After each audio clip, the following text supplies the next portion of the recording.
ओम श्री परमात्मने नमः। अध्याय भक्त हरिदास। आहा, हे प्रभु, जिसकी जीवा पर तुम्हारा सुमधुर नाम सदा बना रहता है, वह यदि जाति का स्वपच भी हो तो उन ब्राह्मणों से भी अत्यंत पवित्र है जो तुम्हारे नाम की अवहेलना करके निरंतर यज्ञ यागादि कर्मों में ही लगे रहते हैं। हे भगवान, जो तुम्हारे त्रैलोक पावन नाम का संकीर्तन करते हैं, उन्होंने ही यथार्थ में संपूर्ण तपों का, सस्वर वेद का, विधिवत हवन का और सभी तीर्थों का फल प्राप्त किया है, क्योंकि तुम्हारे पुण्य नामों में सभी पुण्य कर्मों का फल निहित है।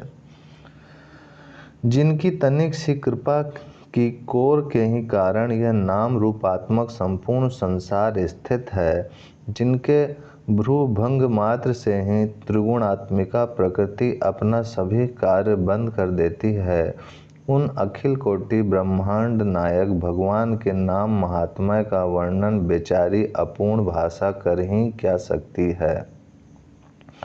हरि नाम स्मरण से क्या नहीं हो सकता, भगवान नाम जप से कौन सा कार्य सिद्ध नहीं हो सकता। जिसकी जीवा को सुमधुर श्री हरि के नाम रूपी रस का चस्का लग गया है, उसके लिए फिर संसार में प्राप्य वस्तु ही क्या रह जाती है। यज्ञ याग जप तप ध्यान पूजा निष्ठा योग समाधि सभी का फल भगवान नाम में प्रीति होना ही है। यदि इन कर्मों के करने से भगवान नाम में प्रीति नहीं हुई तो इन कर्मों को व्यर्थ ही समझना चाहिए। इन सभी क्रियाओं का अंतिम और सर्वश्रेष्ठ फल यही है कि भगवान नाम में निष्ठा हो। साध्य तो भगवान नाम ही है और सभी कर्म तो उसके साधन मात्र हैं।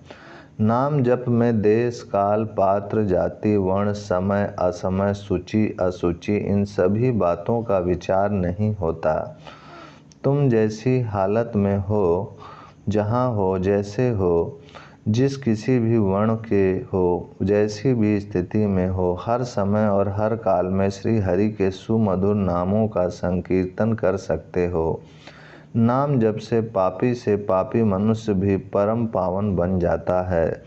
अत्यंत नीच से नीच भी सर्व पूज्य समझा जाता है। छोटे से छोटा भी सर्वश्रेष्ठ हो जाता है और बुरे से बुरा भी महान भगवत भक्त बन जाता है। कबीर दास जी कहते हैं, भक्त अगणगण महात्मा हरिदास जी यवन कुल में उत्पन्न होने पर भी भगवान नाम के प्रभाव से भगवत भक्त वैष्णवों के प्रातः स्मरणीय बन गए। इन महात्मा की भगवान नाम में अलौकिक निष्ठा थी। नाम जपत कुष्टि भलो, चुई चुई गिरे जो चाम, कंचन दे किस काम की, जिहि मुख नहीं राम। महात्मा हरिदास जी का जन्म बंगाल की यशोहर जिले के अंतर्गत बुड़न नाम के एक ग्राम में हुआ था। ये जाति के मुसलमान थे। मालूम होता है बाल काल में ही इनके माता पिता इन्हें मात्र पितृहीन बनाकर परलोकगामी बन गए थे। इसलिए ये छोटेपन से ही घर द्वार छोड़कर निरंतर हरि नाम का संकीर्तन करते हुए विचरने लगे। पूर्व जन्म के कोई शुभ संस्कार ही थे। भगवान की अनन्य कृपा थी, इसलिए मुसलमान वंश में उत्पन्न होकर भी इनकी भगवान नाम में स्वाभाविक ही निष्ठा जम गई। भगवान ने अनेकों बार कहा है कि जिसे मैं कृपा करके अपने शरण में लेता हूँ, सबसे पहले धीरे से उसका सर्वस्व अपहरण कर लेता हूँ। उसके पास अपना कहने के लिए किसी भी प्रकार का धन नहीं रहने देता। सबसे पहले भगवान की इनके ऊपर यही एक बड़ी भारी कृपा हुई। अपना कहने के लिए इनके पास एक काठ का कमंडलू भी नहीं था। भूख लगने पर ये गांवों से भिक्षा मांग लाते और भिक्षा में जो भी कुछ मिल जाता उसे 24 घंटे में एक ही बार खाकर निरंतर भगवान नाम का जप करते रहते। घर छोड़कर ये वन ग्राम के समीप बेना पोल नाम के घोर निरंजन वन में फूस की कुटी बनाकर अकेले ही रहते थे। इनके तेज और प्रभाव से वहाँ के सभी प्राणी एक प्रकार की अलौकिक शांति का अनुभव करते। जो भी जीव इनके सम्मुख आता वही इनके प्रभाव से प्रभावान्वित हो जाता। ये दिन रात्रि में 3 लाख भगवान नाम का जप करते थे, सो भी धीरे धीरे नहीं किंतु खूब ऊंच स्वर से। भगवान नाम का ये उच्च स्वर से जप इसलिए करते थे कि सभी चर अचर प्राणी प्रभु के पवित्र नामों के श्रवण से पावन हो जाएं। प्राणी मात्र की निष्कृति का ये भगवान नाम को ही एकमात्र साधन समझते थे। इससे थोड़े ही दिनों में इनका यश सौरभ दूर दूर तक फैल गया। बड़ी बड़ी दूर से लोग इनके दर्शन को आने लगे। दुष्ट बुद्धि के ईर्ष्यालु लोगों को इनका इतना यश असाध्य हो गया। वे इनसे अकारण ही द्वेष मानने लगे। उन ईर्ष्यालुओं में वहाँ का एक रामचंद्र खां नाम का बड़ा भारी जमींदार भी था। वह इन्हें किसी प्रकार नीचा दिखाना चाहता था। इनके बड़े बढ़े हुए यश में धूलि में मिलाने की बात वह सोचने लगा। साधकों को पतित करने के कामिनी और कांचन यही 2 भारी प्रलोभन हैं। इनमें कामिनी का प्रलोभन तो सर्वश्रेष्ठ ही समझा जाता है। रामचंद्र खां ने उसी प्रलोभन में के द्वारा हरिदास को नीचा दिखाने का निश्चय किया, किंतु उनकी रक्षा तो उनके साईं ही सदा करते थे, फिर चाहे संपूर्ण संसार ही उनका वैरी क्यों न हो जाए। उनका कभी बाल बांका कैसे हो सकता था। किंतु नीच पुरुष अपनी नीचता से बाज थोड़े ही आते हैं। रामचंद्र खां ने एक अत्यंत ही सुंदरी 16 वर्षीय वेश्या को इनके भजन में भंग करने के लिए भेजा। वह रूप गर्वित वेश्या भी इन्हें पतित करने की प्रतिज्ञा करके खूब सज धज के साथ हरिदास जी के आश्रम पर पहुंची। उसे अपने रूप का अभिमान था। उसकी समझ थी कि कोई भी पुरुष मेरे रूप लावण को देखकर बिना रिझे नहीं रह सकता, किंतु जो हरि नाम पर रिझे हुए हैं उनके लिए यह बाहरी सांसारिक रूप लावण परम तुच्छ है। ऐसे हरिजन इस रूप लावण की ओर देखकर आंख उठाकर भी नहीं देखते। अहो कितना भारी महान त्याग है, कैसा अपूर्व वैराग्य है, कितना अद्भुत इंद्रिय निग्रह है। पाठक अपने अपने हृदयों पर हाथ रखकर अनुमान तो करें।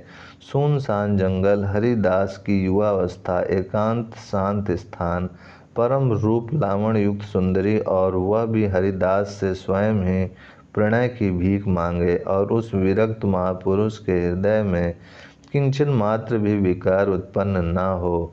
वे अविचल भाव से उसी प्रकार बराबर श्री कृष्ण कीर्तन में ही निमग्न बने रहे। मनुष्य की बुद्धि के परे की बात है। वारांगना वहाँ जाकर चुपचाप बैठी रही। हरिदास जी धारा प्रवाह रूप से इसी महामंत्र का जप करते रहे। हरे राम राम राम हरे हरे, हरे कृष्ण कृष्ण कृष्ण हरे हरे। दिन बीता, शाम हुई, रात्रि बीती, प्रातः काल हुआ। इसी प्रकार 4 दिन व्यतीत हो गए। वारांगना रोज आती और रोज ज्यों की त्यों ही लौट जाती। कभी कभी बीच में साहस करके हरिदास जी से कुछ बातें करने की इच्छा प्रकट करती, तो हरिदास जी बड़ी ही नम्रता के साथ उत्तर देते, आप बैठें, मेरे नाम जब की संख्या पूरी हो जाने दीजिए, तब मैं आपकी बातें सुन सकूंगा। किंतु नाम जब की संख्या 10, 20 या 10, 2000 तो थी ही नहीं, पूरे 3 लाख नामों का जप करना था, सो भी ऊंच स्वर से गायन के साथ। इसलिए चारों दिन उसे निराशा ही होना पड़ा। सुबह से आती, दोपहर तक बैठती, हरिदास जी लय से गायन करते रहते। हरे राम राम राम राम राम हरे हरे, हरे कृष्ण कृष्ण कृष्ण हरे हरे। बेचारी बैठी बैठी स्वयं भी इसी मंत्र को कहती रहती। शाम को आती तो आधी रात्रि तक बैठी रहती। हरिदास जी का जप अखंड रूप से चलता रहता। हरे राम राम राम राम राम हरे हरे, हरे कृष्ण कृष्ण कृष्ण हरे हरे। 4 दिन निरंतर हरि नाम स्मरण से उसके सभी पापों का क्षय हो गया।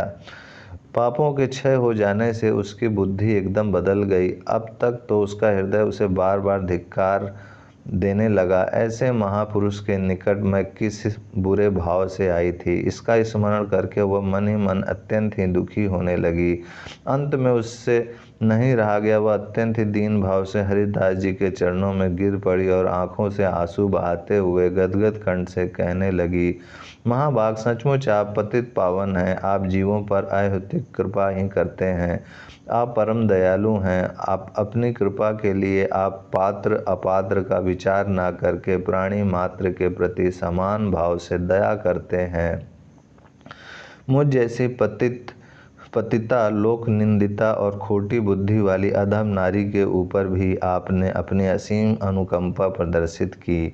भगवान, मैं खोटी बुद्धि से आपके पास आई थी, किंतु आपके सत्संग के प्रभाव से मेरे वे भाव एकदम बदल गए। श्री हरि के सुमधुर नामों के श्रवण मात्र से ही मेरे कलुषित विचार भस्मीभूत हो गए। अब मैं आपके चरणों की शरण हूँ। मुझ पतिता अबला का उद्धार कीजिए। मेरे घोर पापों का प्रायश्चित बताइए। क्या मेरी भी निष्कृति का कोई उपाय हो सकता है? इतना कहते कहते वह हरिदास के चरणों में लौटने लगी। हरिदास जी ने उसे आश्वासन देते हुए कहा, देवी उठो, घबराने की कोई बात नहीं है। श्री हरि बड़े दयालु हैं। वे नीच पामर पतित सभी प्रकार के प्राणियों का उद्धार करते हैं। उनके दरबार में भेदभाव नहीं। भगवान नाम के सम्मुख भारी से भारी पाप नहीं रह सकते। भगवान नाम में पापों को क्षय करने की इतनी भारी शक्ति है कि चाहे कोई कितना भी घोर पापी से पापी क्यों ना हो, उतने पाप वह कर ही नहीं सकता जितने पापों को मिटाने की हरि नाम में शक्ति है। तुमने पाप कर्म से जो पैसा पैदा किया है उसे अभ्यागतों को बांट दो और निरंतर हरि नाम का कीर्तन करो। इससे तुम्हारे सब पाप दूर हो जाएंगे और श्री भगवान के चरणों में तुम्हारी प्रगाढ़ प्रीति हो जाएगी। बस हरे राम राम राम हरे हरे, हरे कृष्ण कृष्ण कृष्ण हरे हरे। इस महामंत्र में ही सब सामर्थ्य विराजमान है। इसका निरंतर जप करती रहो। अब इस कुटिया में हम नहीं रहेंगे, तुम ही इसमें रहो। उस वैश्य को ऐसा उपदेश करके महाभागवत हरिदास जी सीधे शांतिपुर चले गए और वहां जाकर अद्वैताचार्य के समीप अध्ययन और श्री कृष्ण संकीर्तन में सदा संलग्न रहने लगे। इस वार वनिता ने भी हरिदास जी के आदेश अनुसार अपना सर्वस्व दान करके अकिंचनों का सा वेश धारण कर लिया। वह फटे पुराने चिथड़ों को शरीर पर लपेटकर और भिक्षान से उदर निर्वाह करके अपने गुरुदेव के चरण चिन्हों का अनुसरण करने लगी। थोड़े ही समय में उसकी भक्ति की ख्याति दूर दूर तक फैल गई। बहुत से लोग उसके दर्शन के लिए आने लगे। वह हरिदासी के नाम से पवित्र सर्वत्र प्रसिद्ध हो गई। लोग उसका बहुत अधिक आदर करने लगे। महापुरुषों ने सत्य ही कहा है कि महात्माओं का खोटी बुद्धि से किया हुआ सत्संग भी व्यर्थ नहीं जाता। सत्संग की महिमा ही ऐसी है। इधर रामचंद्र खां ने अपने कुकृत्य का फल यहीं पर प्रत्यक्ष पा लिया। नियत समय पर बादशाह को पूरा लगान न देने के अपराध में उसे भारी दंड दिया गया। बादशाह के आदमियों ने उसके घर में आकर अखाद्य पदार्थों को खाया और उसे स्त्री बच्चे सहित बांधकर वे राजा के पास ले गए। उसे और भी भांति भांति की यातनाएं सहनी पड़ी। सच है, जो जैसा करता है उसे उसका फल अवश्य ही मिलता है। ओम शांति शांति शांति।